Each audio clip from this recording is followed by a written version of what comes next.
시청자 여러분, 안녕하십니까?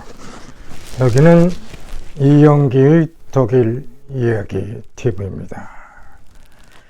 오늘은 우리나라의 종전선언이 제2의 6.25를 낳는다라는 제목으로 말씀드리려고 합니다. 우리나라 문 대통령은 지난 유엔 총회에서 종전선언을 언급을 했고, 또 그 후에도 되풀이하면서 종전선언의 필요성을 얘기를 했습니다. 종전선언이 된다면요 얼마나 좋겠습니까? 한국의 전쟁이 일어나지 않는다면 얼마나 좋겠습니까? 모든 것을 평화적으로 해결할 수 있다면 얼마나 좋겠습니까? 그런데 그렇게 그것이 간단치 않습니다.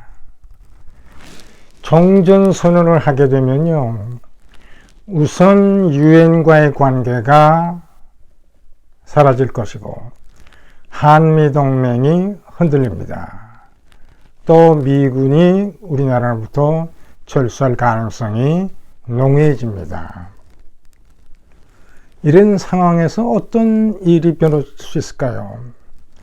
저는 이런 상황에서 베트남 같은 그런 예가 되풀이되지 않을까. 1973년 베트남 휴전협정이 체결됐죠. 르둑도와 미국의 키신저. 75년 그걸 깨고 미군이 물러간 틈을 타서 북베트남이 남베트남을 삼키면서 무력 통일을 했죠. 우리나라의 한미동맹이 깨지고 유엔과의 관계가 깨지면은 우리나라 불안하지 않을까요? 요 근래 워싱턴 국방장관 회의에서 우리나라 국방장관이 미 국방장관에게 뭐라고 얘기를 했냐 하면은 전자권을 해소하겠다 요구를 했어요.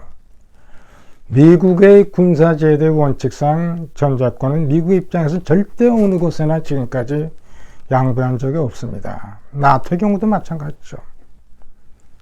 그런데도 불구하고 우리나라가 자꾸 전자권을 요구하게 되면은 우리나라 정부는 미군이 우리나라에서 물러나가도 좋다 하는 얘기가 꼭 마찬가지예요. 미군이 물러나가면 어떻게 되겠어요?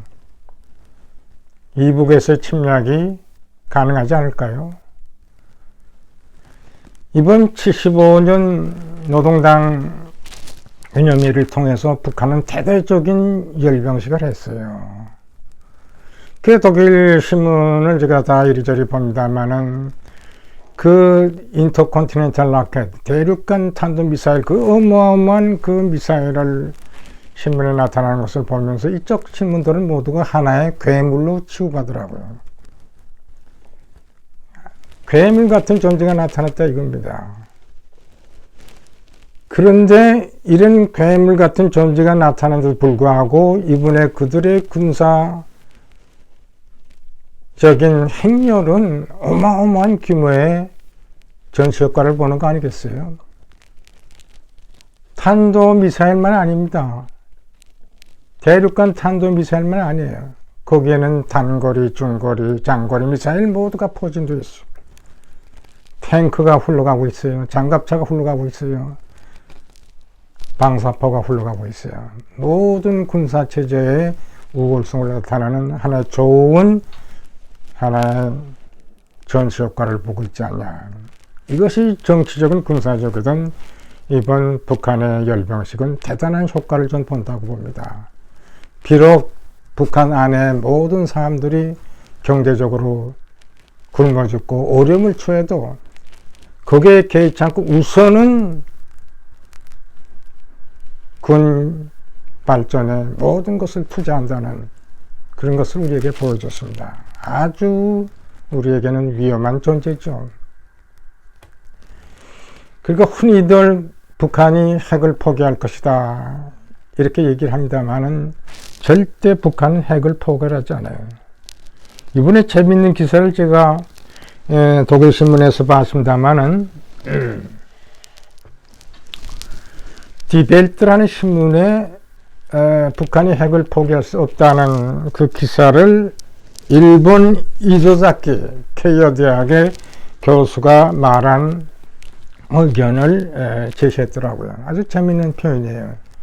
이조자키 케이오 대학 교수는 북한은 원초적으로 2003년 가다피가 서방 세계와의 교류를 위해서 핵을 포기한 그 결과로 구에 나타난 것이 가다피의 죽음 아닙니까?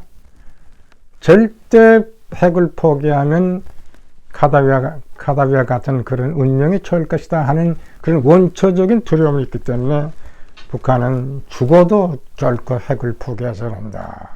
그런 기사입니다. 이조자키 교수의 얘기예요. 제가 70년도 박사학위를 할 때 전 세계 여러 신문들 그 자료를 이리저리 구하느라고 그런 때가 있었어요. 근데 그때 물론 중국의 인민일보도 또 일본의 경우도 독일의 경우도 미국의 경우도 쭉 소련의 경우는 제가 소련 말을 모르기 때문에 하여튼 그 여러 나라에서의 그 모든 그 평가를 하는 신문들을 볼 때마다 제가 무엇을 느꼈냐면 구에도 마찬가지입니다. 세계 정세를 잘 판단하는 국가는 저는 일본과 독일이라고 봅니다. 일본의 경우는 재미있게 비록 좀 낮은 얕은 그런 평 가운데서도 굉장히 재미있게 구체적으로 평을 하는가 하면 독일의 경우는 재미있게 표현은 안 하더라도 심도 있게 표현하는 것이 독일 일반 언론의 현상이고 구에도 마찬가지라고 저는 봅니다. 이번에 제가 북한의 열병식을 보면서 이 독일 신문들을 많이 종합해 봤습니다. 한결같이 독일의 신문은 김정은의 저 대륙간 탄도미사일을 김정은의 하나의 괴물로 봅니다. 그 이쪽 신문은 한결같이 모두가 다 김정은을 독재자로 봅니다. 우리처럼 김정은 위원장, 우리 전문 기자들도 한결같이 존칭어를 쓰더라고요. 기자라는 게 뭡니까? 기자라는 건 날카로운 현실을 갖다 지적하는 것이 기자의 임무라면은 북한처럼 세습적인 독재체제가 어디 있어요? 근데도 김 위원장, 그 전문이 아깝더라고요, 저는. 독일에서는 어느 신문을 막론하고 다 독재자로 표현하죠. 뭐 언론인 하면은 기자 하면은 그런 자기의 자유로운 표현이 필요하지 않겠어요? 그러니까 김정은을 딱 존칭을 하니까 우리 일반 국민들에게도 굉장히 김정은의 위상을 올려주는 거예요. 독자의 위상을 어떻게 그렇게 올려줄 수 있어요? There is nonsense, I think. 독일의 경우는 전혀 그런 없어요. 자, 종전 선언하면은 평화로 갈까요? 저는 그 반대로 간다고 봅니다.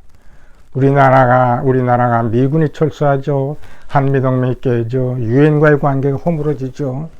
우리의 안보 체제는 허물어질 수밖에 없는 거예요.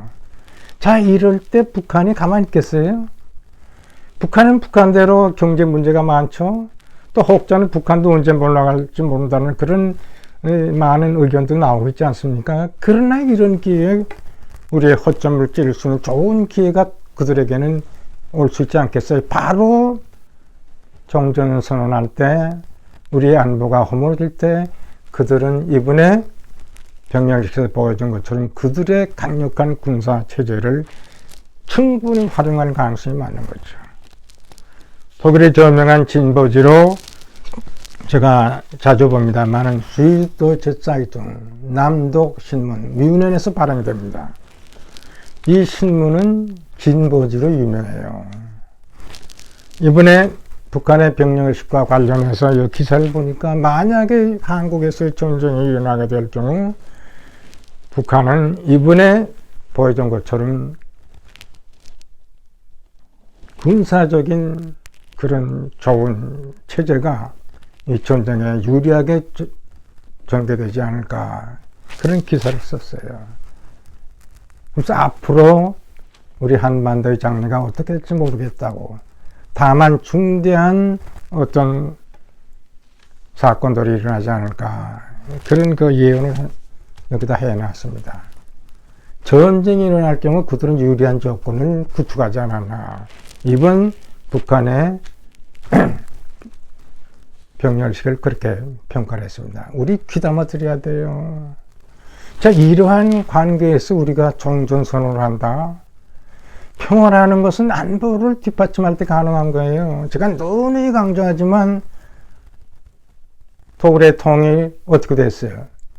나토와 유럽연합의 뒷받침이 있었기 때문에 가능한 거예요. 1967년부터의 나토의 이중 전략이 있었기 때문에 가능한 겁니다.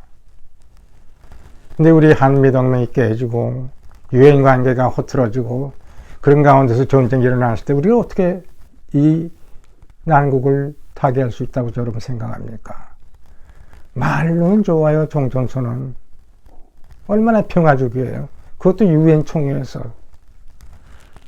우리는 유엔과의 관계, 한미동맹의 관계를 강화할수록 우리 지의 통일이 저는 가능하다고 봅니다. 우리는 안보를 튼튼히 하는 가운데서 통일을 지향을 해야 돼요. 그런 의미에서 우리는 오히려 한미동맹을 강화할 때가 지금이라고 봅니다. 해체하다니요. 유엔 관계에서 우리가 떠나다니요. 독일이 유럽연합과 나토를 갖고 통일한 것처럼 우리는 한미동맹과 유엔과의 관계에서 통일을 접근하면 자연히 북한에서는 변화가 일어날 수밖에 없어요. 자, 소련이 왜 망했어요? 핵폭탄이 무슨 망했나요? 소련이 74년 만에 망한 것은 자유 문제와 빵 문제를 해결하지 못했기 때문에 망한 겁니다. 한 국가의 두 가지 과업, 자유 문제와 빵 문제. 자, 사회주의 국가, 공산주의 국가로 표방하는 나라일수록 그들은 빵 문제를 최우선적으로 해결해야 돼요. 근데 북한은 그 자체를 아직 해결하지 못하고 있어요. 소련이 핵무기 있더라도 이 두 가지 문제를 해결하지 못하고 망한 것처럼 전 북한이 아무리 핵을 포기하지 않고 핵을 갖고 탄도미사일을 갖고 뭐니 해도 그들이 경제적 문제를 해결하지 못하면은 언젠가는 북한도 몰락의 길로 가려고 합니다. 그걸 위해서 우리는 한미동맹을 더 튼튼해야 되고 유엔과의 관계를 더 강화, 그것이 평화로 가는 길이라고 봅니다. 그렇지 않고 어정쩡하게 말로는 평화 추구하는 종전선언 같지만 이것이 오히려 저는 제2의 6.25를 낳지 않을까 굉장히 우려됩니다. 이 점 우리는 똑똑히 알아야 돼요. 시청해 주셔서 감사합니다.